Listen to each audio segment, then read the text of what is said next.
स्थित है उन कटिबंधों के हिसाब से राजस्थान की जलवायु तय होती है। इसको हम कह सकते हैं उपोष्ण कटिबंधीय उप आर्द्र, यानी राजस्थान उपोष्ण कटिबंध में स्थित है, उष्ण कटिबंध में नहीं है पूर्णतया। तो वहां से इनको राजस्थान के जलवायु को उप आर्द्रता का लक्षण मिलता है, ठीक है। और राजस्थान की जलवायु का जो लक्षण है या विशेषता है वो उष्ण कटिबंध से मिलती जुलती है। तो इसको हम दूसरे को कह सकते हैं उष्ण कटिबंधीय शुष्क जलवायु।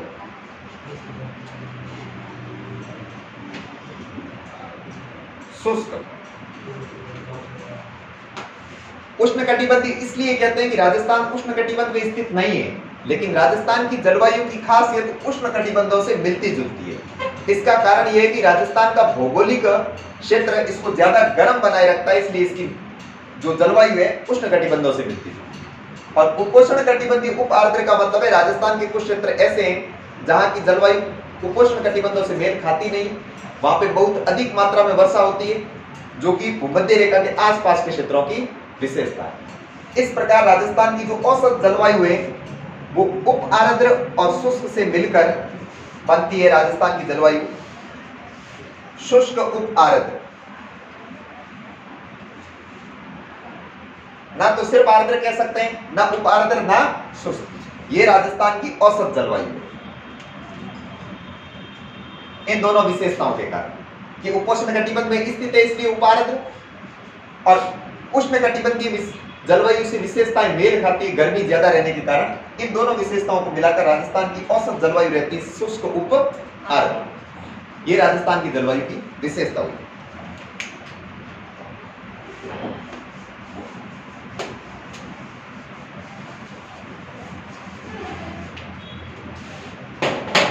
राजस्थान की जलवायु के निर्धारण के बाद देखो विशेषताएं क्या क्या है यहाँ की जलवायु की।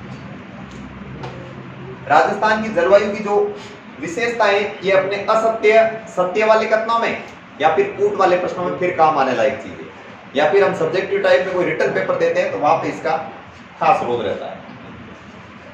विशेषताओं में देखो पहली विशेषता है शुष्क मरुस्थलीय जलवायु। मरुस्थल का भूभाग है जो राजस्थान के करीब आधे से ज्यादा हिस्से में फैला हुआ है, और यहाँ की जलवायु गर्म और मरुस्थलीय है, इसलिए राजस्थान की औसत जलवायु की विशेषता में शुष्क मरुस्थलीय जलवायु एक बड़ी खासियत रहती है। दूसरी बात यहाँ पे कम वर्षा। पूरे राजस्थान में भी औसत वर्षा का आकलन किया जाए तो राजस्थान के बराबर कर्क रेखा के आसपास रहने वाले भारत के अन्य राज्यों की तुलना में राजस्थान में औसत वर्षा बहुत कम होती है, इसलिए हम इसको कम वर्षा कहते हैं। और कम वर्षा के कारण यहाँ पे देखो कम वनस्पति, अरावली की स्थिति और समुद्र तट से दूरी।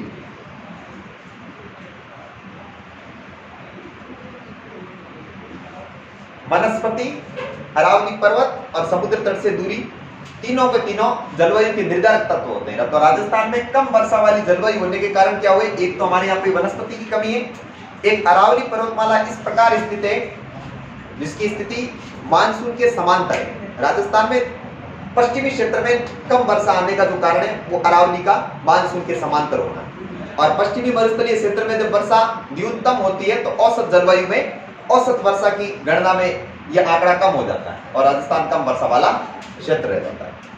फिर देखो कम वनस्पति, वनस्पति भी जलवायु को प्रभावित करती है, इसलिए वनस्पति को जलवायु की विशेषताओं के अंतर्गत शामिल किया जाता है। राजस्थान की जलवायु में भी वनस्पति कम। फिर देखो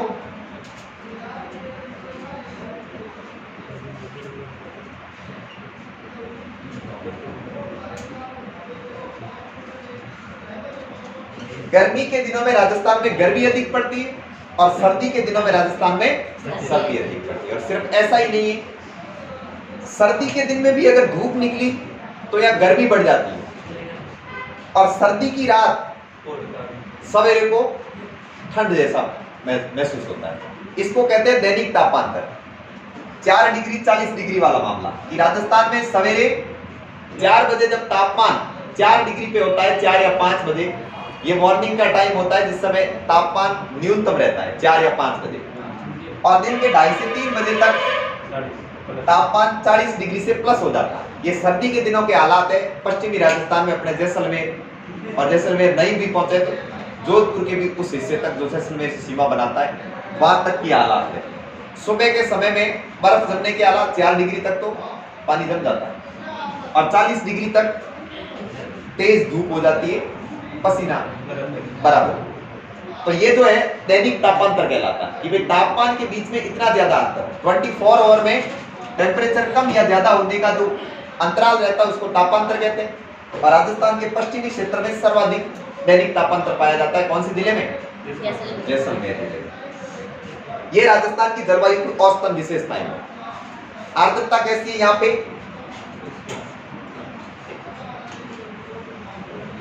उप आर्द्र, कम वर्षा वाली, शुष्क मरुस्थलीय गर्म, कम वनस्पति वाली, अधिक सर्दी और अधिक गर्मी वाली, और आर्द्रता न्यूनतम कम। ये राजस्थान की अपनी जलवायु की खास खास विशेषताएं हैं।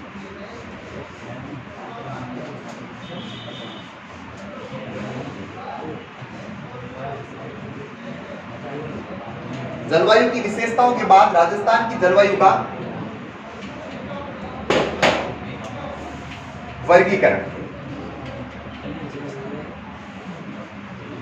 राजस्थान की जलवायु को कौन कौन से जलवायु खंडों में बांटा गया है, कितने जलवायु प्रदेश राजस्थान के अंतर्गत आते हैं, इसको हम राजस्थान का जलवायु का वर्गीकरण कहते हैं। 5 या 10?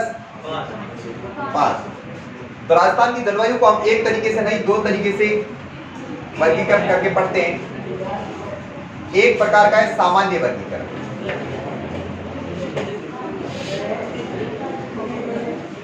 और दूसरे प्रकार का वर्गीकरण है व्यक्तिगत वर्गीकरण।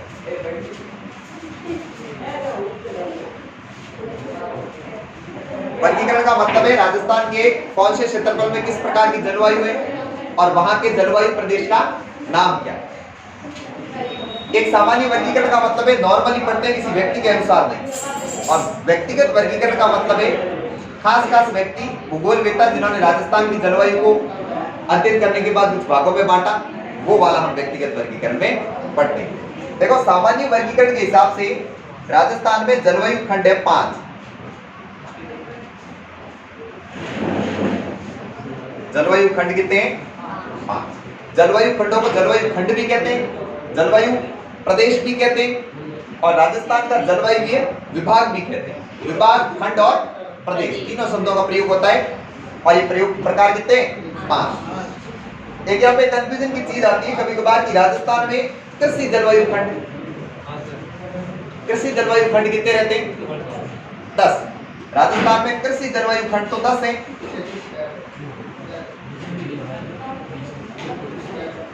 लेकिन यह है कृषि जलवायु खंड। एक जलवायु खंड जो हम सामान्य में पढ़ेंगे उसके अंतर्गत 2 या 3 कृषि जलवायु खंड हो सकते हैं।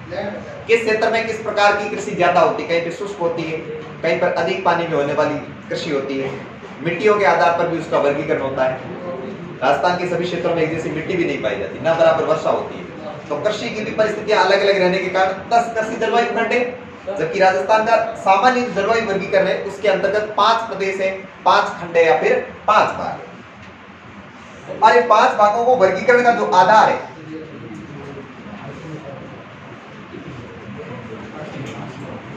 वो एकमात्र है वर्षा। साधारण है और प्रथम पंक्ति के सवाल बनने की जगह है कि राजस्थान के जलवायु खंड 5 है और वर्गीकरण का आधार क्या है? वर्षा। या राजस्थान के किस प्रदेश में कितनी वर्षा होती है इसके हिसाब से औसतन खंड करते हैं। जहाँ पे कम वर्षा वो अलग जलवायु खंड, जिसमें ज्यादा वर्षा वो अलग जलवायु खंड, और जहाँ पे औसतन वर्षा होती है उसको अलग जलवायु खंड। तो ये सामान्य वर्गीकरण है जिसको आगे हम विस्तृत देखेंगे। उससे पहले एक बार देखो व्यक्तिगत वर्गीकरण।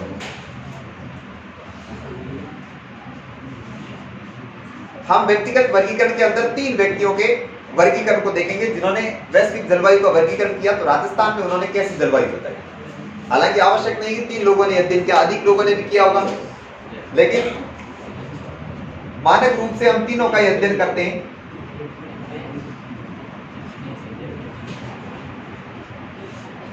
डॉक्टर कोपेन, ट्रिवार्था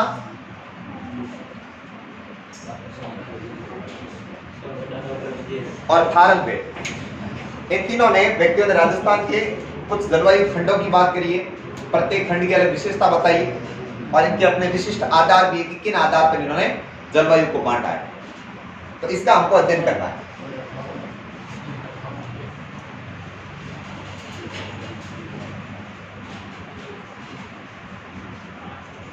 प्रकार या खंड देखें, व्यक्तिगत वर्गीकरणों के अनुसार किस व्यक्ति ने, किस विद्वान ने राजस्थान को कितने जलवायु खंडों में बांटा, तो इसमें तीनों के साथ एक कॉमन बात है जो एक साथ ही याद रह जाती है कि कोपेन ने भी राजस्थान को 4 जलवायु विभागों में विभाजित किया, ट्रिवार्था ने भी राजस्थान के 4 जलवायु खंड बताए और थारनबेट ने भी राजस्थान को 4 भागों में जलवायु के आधार पर विभाजित किया।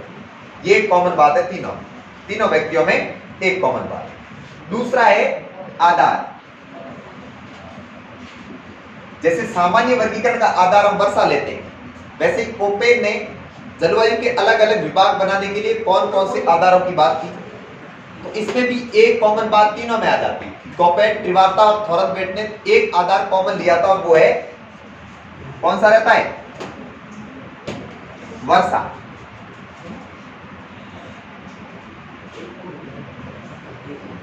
जलवायु के अंतर्गत हम बार बार हर क्षेत्र की वर्षा की बात कर रहे हैं, इसका कारण भी यही है कि देखो सामान्य जलवायु का वर्गीकरण भी वर्षा के आधार पर किया गया और तीनों विद्वानों ने जलवायु के वर्गीकरण के आधार पर वर्षा को शामिल किया। हालांकि अधिक या कम आधार हो सकते हैं, लेकिन वर्षा तीनों के वर्गीकरण में है। तीनों के वर्गीकरण के आधार में वर्षा है और सामान्य वर्गीकरण में केवल वर्षा। ठीक है, आगे कोपेन के वर्गीकरण में तापमान और वनस्पति का भी महत्व। कोपेन ने वर्गीकरण के अंतर्गत वर्षा के अलावा तापमान और वनस्पति का आधार रखा। त्रिवार्ता ने सामान्य वर्गीकरण के समान केवल वर्षा को आधार, सामान्य वर्गीकरण में आधार केवल वर्षा। त्रिवार्ता के 4 जलवायु खंडों के वर्गीकरण में भी आधार केवल वर्षा। त्रिवार्ता ने जो थारनबेट ने जो वर्गीकरण किया उसमें वर्षा के अतिरिक्त तापमान और वाष्पीकरण। अब वर्षा के बाद दूसरा जो सबसे महत्वपूर्ण जलवायु घटक रहता है वो रहता है तापमान, क्योंकि औसतन हम विद्वानों के आधार पर देख लेते हैं कि कोपेन ने तापमान को महत्व दिया और थारनबेट ने भी तापमान को महत्व दिया। जलवायु वनस्पति को हमने विशेषताओं में इसलिए लिया क्योंकि कोपेन ने वनस्पति को महत्व दिया। और वाष्पीकरण थारनबेट, इसका संबंध किससे, वायु की आर्द्रता से। किससे, आर्द्रता से। जमीन पर पानी है, वायु में पानी भाप बनकर उठता है, उसको कहते हैं वाष्पीकरण। जिस क्षेत्र में जितनी अधिक वाष्पीकरण या न्यूनतम वाष्पीकरण होता है उनको हम अलग अलग जलवायु खंड कह सकते हैं। लेकिन इनके औसतन बात होती है कि सिर्फ वर्षा या सिर्फ वर्षा के आधार पर नहीं, वर्षा भी देखी जाएगी, उस क्षेत्र का तापमान भी देखा जाएगा और वहां की वनस्पति भी देखी जाएगी। ये जो है सामान्य प्रकार से एक खाका है जो अपने को प्रथम पंक्ति के सवाल उठाने में मदद करता है कि कोपेन के वर्गीकरण का कौन सा एक आधार नहीं रहा, त्रिवार्ता के वर्गीकरण में कौन सा एक जलवायु घटक शामिल नहीं, या राजस्थान के सामान्य जलवायु के वर्गीकरण में आधार क्या रहा और भाग कितने रहे, 5, और तीनों व्यक्तियों के 4 भाग है। ये सामान्य सवाल जो होते हैं यहां से, इससे आगे का विस्तारित अध्ययन हम आगे कर सकते हैं। कृषि जलवायु खंड 5 और राजस्थान की औसत जलवायु के खंड कितने, कृषि जलवायु खंड 10 और औसत जलवायु के खंड 5। ये कंफ्यूजन वाली बात है, ध्यान रखना।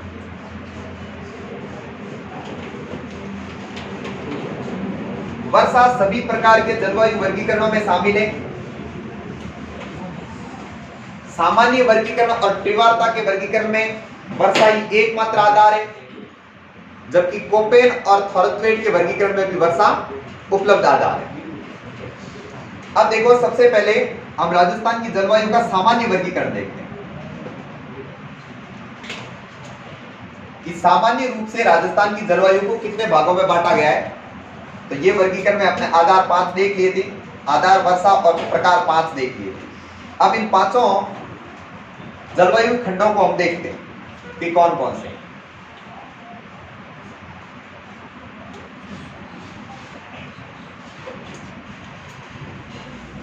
शुष्क जलवायु, हालांकि इसके साथ शुष्क मरुस्थलीय जलवायु, शुष्क उष्ण जलवायु शब्दों का भी प्रयोग होता है, लेकिन शुष्क जलवायु से अपने को पता चल जाता है कि मरुस्थलीय आएगा भी तो इसके साथ। शुष्क के बाद अर्ध शुष्क,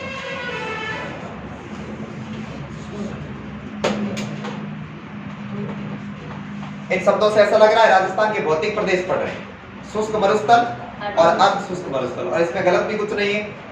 जिस क्षेत्र में राजस्थान का शुष्क मरुस्थल है वहां की जलवायु भी शुष्क जलवायु है, और अर्ध शुष्क जलवायु भी वही की है जहां पे राजस्थान में अर्ध शुष्क मरुस्थल है। ये सामान्य वर्गीकरण खासकर उसी आधार पर किया गया है। फिर देखो उप आर्द्र जलवायु,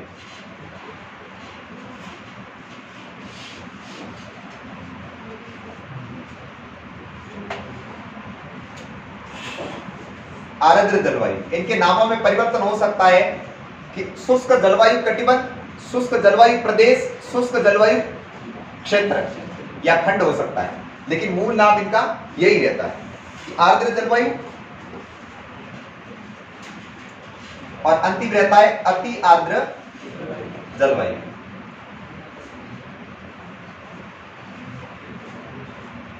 ये 5 राजस्थान के सामान्य वर्गीकरण के अंतर्गत जलवायु के खंड हुए। अब प्रत्येक खंड का किसी न किसी भौतिक प्रदेश से संबंध है, तो इसको अपने राजस्थान का जो मैप है उसके हिसाब से देख लेते हैं। भौतिक प्रदेशों को पढ़ते समय हमने मैप में जिस क्षेत्र को मरुस्थल कहा था उसका विस्तार कुछ इस प्रकार से था, हाँ, और इसका भी एक छोटा सा हिस्सा ये, इसको हम अर्ध शुष्क मरुस्थल और इसको शुष्क मरुस्थल के हिसाब से पढ़ा था, तो इसको हम शुष्क जलवायु प्रदेश कह सकते हैं। अर्ध शुष्क जलवायु का विस्तार यहां तक, अरावली और शुष्क मरुस्थल के बीच वाला जो क्षेत्र है उसको हमने अर्ध शुष्क मरुस्थल पढ़ा था, और यही विस्तार है अर्ध शुष्क जलवायु क्षेत्र का। आधार एक मात्र दिया है तो वर्षा हमको पढ़नी पड़ेगी यहाँ पर कितनी कितनी वर्षा होगी। सामान्य वर्गीकरण का मात्र एक आधार है वर्षा, तो उसको हमें देखना होगा कि किस जलवायु खंड में कितनी वर्षा होगी। उससे पहले हम इसकी राजस्थान के नक्शे में स्थिति देख लें तो बेहतर होता है। तीसरा जो उप आर्द्र जलवायु खंड है, इसका मतलब है ज्यादा वर्षा नहीं होती लेकिन सूखा भी नहीं। इस उप आर्द्र में अरावली का मुख्य भाग रहता है।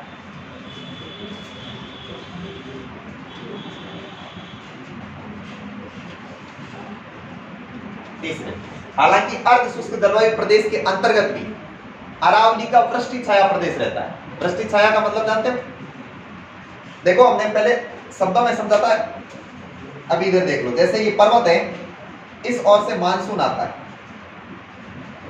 वर्षा होती है, बादलों के इस पर्वत से टकराने के बाद इधर आना संभव नहीं होता है, तो पर्वत के एक तरफ तो बारिश होती है और दूसरी तरफ बारिश नहीं होती, तो वर्षा से वंचित रहा एक क्षेत्र होता है, इसको कहते हैं वृष्टि छाया क्षेत्र।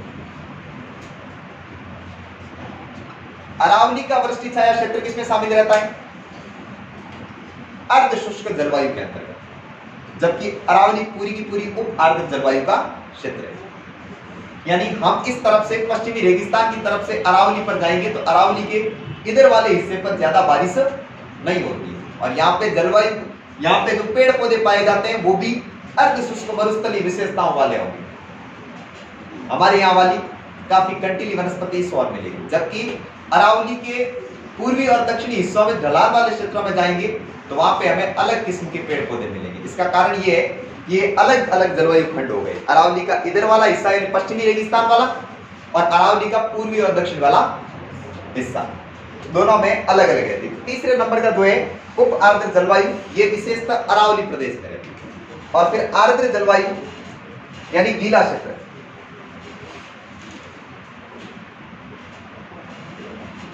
ये रहता है 4 नंबर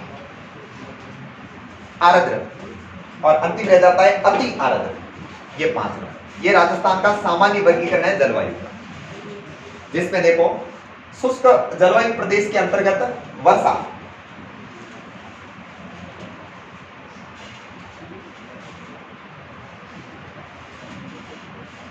10 से 20 सेंटीमीटर औसतन।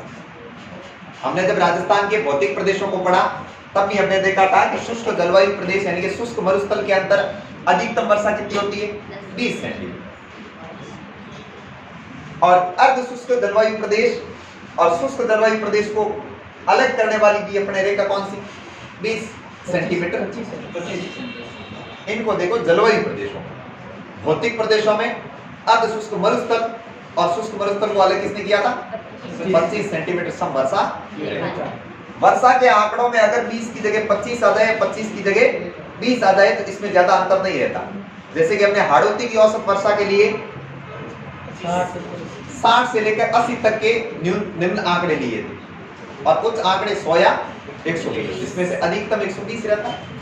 लेकिन कभी कभार ऑप्शन में अगर हमको ऐसा देखने को मिले तब उससे ज्यादा कतराना नहीं, क्योंकि ये भी औसत माप होती है वर्षा की, फिक्स नहीं होती। फिर देखो अर्ध शुष्क जलवायु प्रदेश में वर्षा होती है 20 से लेकर 40 या 50 सेंटीमीटर। एक माप को लो तो 40 रख दो और दोनों को लो 40 या 50। ये समझ बड़ी रखने के लिए हम साथ में देखे थे ताकि कभी अगर हमारे सामने 20 से लेकर 50 आ जाए तो वो अलग नहीं होगा, वो उसी के साथ होगा। प्राथमिकता कहे तो 20 से 40 ये वर्षा। और उप आर्द्र जलवायु खंड में वर्षा 50 या 60 से लेकर 80 तक होती है। 50 सेंटीमीटर सम वर्षा रेखा राजस्थान को दो भागों में बांटती है और ये करीब उप आर्द्र जलवायु खंड में आती है, यानी कि नंबर 3 में, और ये राजस्थान को दो हिस्सों में बांट देती है। यहाँ पे औसत वर्षा कितनी होती है? 50 सेंटीमीटर। फिर देखो आर्द्र जलवायु भौतिक प्रदेशों के अंतर्गत जब हमने मैदान पढ़ा था तब वहां पर देखा था कि औसत वर्षा कहां तक होती है? 80 से 100। यहां पर भी वर्षा का माप यही रहता है, 80 से 100। और अति आर्द्र जलवायु खंड में न्यूनतम हिस्सा 80 का ही रहता है और अधिकतम 120। यहां पर अगर 70 से 100 आ जाए तब भी गलत नहीं, और यहां पर 70 से 120 आ जाए तब भी गलत नहीं। वर्षा के अंतर्गत ऊपर और नीचे के आंकड़ों में 10 इधर उधर हो जाए तो उसको हम गलत नहीं मान सकते, क्योंकि अलग अलग 30 वर्षों की औसत वर्षा की दशाओं को देखकर यह तय किया जाता है कि क्षेत्र में कितनी वर्षा हुई।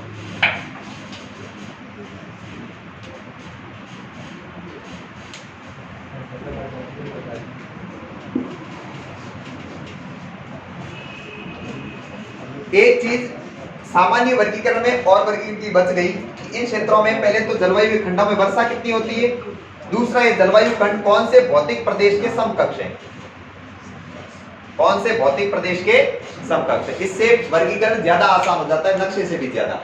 तो देखो शुष्क जलवायु और अर्ध शुष्क जलवायु का जो वर्षा अनुपात है और नाम है उसको देखकर क्या लगता है पूरा क्षेत्र कौन सा होगा? मरुस्थलीय होगा। तो अर्ध शुष्क और शुष्क जलवायु जो राजस्थान की है वो मरुस्थलीय भौतिक खंड के अंतर्गत आए। इतने क्षेत्र में ही शुष्क और अर्ध शुष्क रहेगी। हालांकि मैंने कहा कि अर्ध शुष्क मरुस्थल में अरावली का वृष्टि छाया प्रदेश भी शामिल होगा। फिर देखो उप आर्द्र जलवायु जो है केवल और केवल अरावली। आर्द्र जलवायु पूर्वी मैदान और अति आर्द्र जलवायु हाड़ौती। हालांकि अति आर्द्र जलवायु के अंदर प्रतापगढ़, बांसवाड़ा और डूंगरपुर भी शामिल है, वहां पर भी ज्यादा वर्षा होती है। लेकिन एक भौतिक प्रदेश की बात करें तो हम यहाँ पे हाड़ौती लिखेंगे, क्योंकि अधिकतम वर्षा कौन प्राप्त करता है? हाड़ौती। और न्यूनतम वर्षा कौन प्राप्त करता है? पश्चिमी मरुस्थल। इससे भी हमको पता चलता है कि अधिकतम वर्षा हाड़ौती में होती है और न्यूनतम वर्षा राजस्थान की सबसे सूखी जलवायु शुष्क जलवायु और सबसे अधिक वर्षा प्राप्त करने वाली जलवायु अति आर्द्र जलवायु खंड। ये राजस्थान के जलवायु का सामान्य वर्गीकरण है। इसके अलावा अगर ज्यादा बात करें तो भौतिक प्रदेशों के समकक्षी चीजें आती हैं कि शुष्क जलवायु क्षेत्र में कौन से प्रकार की वनस्पति पाई जाती है। तो यहाँ पे जीरोफाइट कंटीली वनस्पति पाई जाएगी। यहाँ पर तापमान कितना रहता है? तो गर्मियों के दिनों में यहाँ पर तापमान अत्यधिक रहता है और सर्दी के दिनों में यहाँ पर ठंड भी ज्यादा पड़ती है। दैनिक तापांतर यहाँ का अधिक रहता है, जिसके कारण राजस्थान का सर्वाधिक दैनिक